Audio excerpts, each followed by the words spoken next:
ఏమండి, బలవంతుని బంధించమన్నాడు. మత్తయి సువార్త 18:18. బలవంతుని ఇల్లు దోచుకోవాలంటే ముందు బలవంతుని బంధించాలి. భూమి మీద బలవంతుడు ఎవడు? సైతానుగాడు. వాడి ఇల్లు ఏంటి? భూమి. భూమి మీద మనుషుల్ని వశపరుచుకొని ఉన్నాడు. వాని చేతుల్లోంచి నశించిపోతున్న ఆత్మల్ని బయటికి లాగాలంటే ముందు వాడిని బంధించాలి.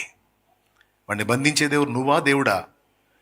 వాడి శక్తులు నిర్వీర్యం చేసి, వాని కార్యాలను నాశనం చేసి, వాడు కట్టిన కట్లు, మనుషుల మీద కట్టిన కట్లు తెంచి వాడిని చేష్టలు అడిగేటట్టు చూస్తూ కూర్చోబెట్టేటువంటి శక్తి దేవునికి ఉంది. ఆ దేవునికి ప్రార్థించి ప్రార్థనలో వాని శక్తులను బంధించడం ద్వారా నువ్వు వాటి గవిని స్వాధీనపరుచుకుంటావు.